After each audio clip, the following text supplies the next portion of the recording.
guys want to do a little virtual lesson here on how to bunt. We're going to start with getting a basic grip. When I'm holding the bat, I'm going to hold it shoulder level. If I just split the bat here, I want to make sure my hands are about shoulder width apart. We're going to have good stability with the bat. As you notice, that'll move my top hand up the bat a little bit, but I want to kind of be in here where I have control. Some guys get caught in here and you have no control. If I'm too wide, I get a little bit locked up. So this is a good general position where I'm going to move from wherever I'm going to be to wherever I want to be. So that hand position is important. I also want to emphasize starting at eye level, keeping elbows relaxed, all right, and working through this. So right now I'm looking basically through my bat to see the pitcher and to see that ball, and that's something I want to maintain as I start, whether I'm from the left side or the right side. And getting to that position is a pretty easy move, right? From my stance, all I'm really doing is pulling the bat out of a sleeve until my top hand gets where I want it, and then as I turn, I can slide up. And again, I'm really relaxed on my fingers. This bottom hand is not really gripping the bat, it's just supporting it, and it's my pivot. All right, my elbows are relaxed. I want to avoid this high elbow, which tightens me up and makes it hard to maintain an angle. So relaxed elbows, relaxation is the key to deadening any pitches and putting the bat where we want it.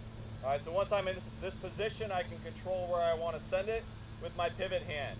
Pull it in, I'm going to third base. Push it away, I'm going to first. I can set my angle, all right, and then I'm going to use my lower body to position the height of the bat. So let's talk about some footwork techniques for righties. Right. In general, I want to make sure I have some good plate coverage. Wherever my stance is, most guys are in a position where with one step, they can put their foot on this white line of the batter's box. That's where we want our front foot. This is going to give us enough plate coverage to reach the outside of home plate. So that's where we got to start. If you're somebody who's way off the plate, you might need to take 2 steps to get there. But most guys are going to be able to start right in here and in one move, step right on that line. And that's going to get you your plate coverage. From here as a righty, I'm aligning my body towards the floor hole between first and second, and I'm really just in a walking lunge squat position, right, with my nose centered right between my toes, and my weight is really back in my back leg where I have control. All right, so from here, I can in one move step and drop, and I'm in a walking lunge position. My whole body's lined up here towards the floor hole.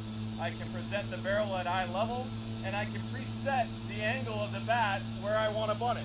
I should know where I want that bunt to go before I bunt. So if I'm going to third base, I'm right in here. I pull the bat in, relaxed elbows, and set my angle. If I go to first base, set my angle to be right in line with my chest, and I'm looking through my hands to execute the bunt. A couple things to emphasize. Where's our adjustability?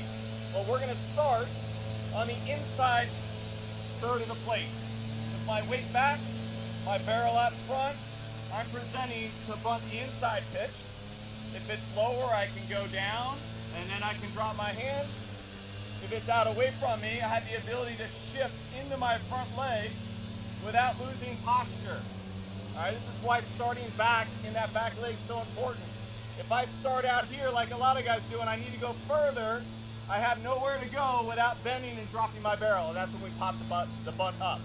So we're going to squat, getting our back leg, nose is right between my toes, and from here I can move out to meet the bunt that's outside, which is going to cover the outside corner of the plate. All right, so we have plate coverage based on our setup. We can attack up and down with our legs, all right, and attack our angle by pivoting and pulling that top hand. And as long as we're relaxed, we can deaden the ball, which we'll talk about here as well.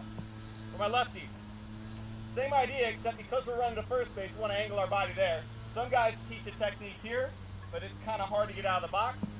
So I like the idea of taking a left foot to the line, and really I'm in a squat position under the squat rack. And I'm keeping my weight back in my heels, so I'm maintaining posture. All right, I'm centered, and there's my inside pitch coverage, and my outside becomes a shift into my back leg laterally to cover the outside pitch. All right, so I'm setting up for the inside, top of the zone, looking through my hands, relaxed elbows. I can go up and down. If the pitch is outside, I can shift, catch it, and I'm running right to first base. All right, so that technique is going to work. All right, and there's different ways guys are going to do different lefty bunts. Some guys like to step through. I think the simplest thing is a nice little squat bunt. So you guys in the big leagues execute it. In one move, I can squat and set. Right where I want to be, press my present my angle from the beginning, right, or go to first base side for a safety, right, same thing from the right side. It's in one move I can get to that position. All right, and what we want to emphasize is that move is a sack move, and it's also our late sack or a bunt for a hit move. When I show it, just depends on how I want to execute. So we want to be really efficient at getting to that position quickly and in a good spot to now track the pitch and let it come to you. There are a couple things to discuss here. How do we deaden the ball? The best way is just to relax your body. All right, so one way to do that in drills, if you can hum, and if I'm bunting and I tense up, you're going to hear that fluctuate. You'll hear that happen. All right, so if I can hum all the way through contact, I'm staying relaxed. The hand position. The higher I slide my hand up the bat, the more I'm going to bunt the ball towards the end of the bat. All right, so I've got video of guys at the highest levels making contact with bunts that are 95 miles an hour and their hands right on the sweet spot, and they're bunting it right here to deaden it. All right, and that's probably the best way to deaden the ball, is just slide your top hand up.